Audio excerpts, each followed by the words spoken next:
Tatanggapin kita, pag-aaralin kita doon. Maraming nanhihinayang dito sa maling desisyon ni Madeline ang umuwi na lang bigla na hindi inisip muna. Jan Stock Vlog muling magbigay mixing reaction video. Panoorin po ang kabuuan ng video na ito sa vlog ni Sir Paul Pugong Biyahero.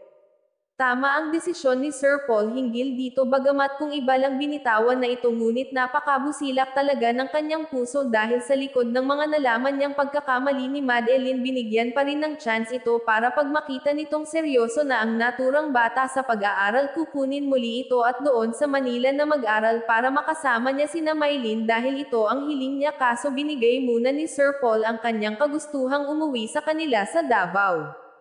Nako Madeline, isipin mo isang pagkakamali mo lang katapusan na talaga ng iyong kapakanan kaya umayos-ayos ka.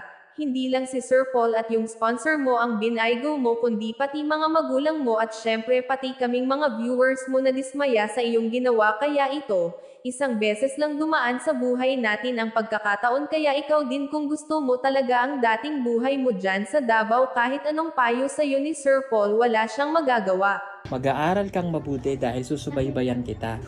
Sorry to say, pag nagkamali ka, wala nang third chance. Wala nang third chance ha. Nandito ka na, ayusin mo yung pag-aaral para kung ma-develop ulit ng ma-develop, dahil kasama mo na yung pamilya mo, mapupunta ka sa akin. Tatanggapin kita. Ha?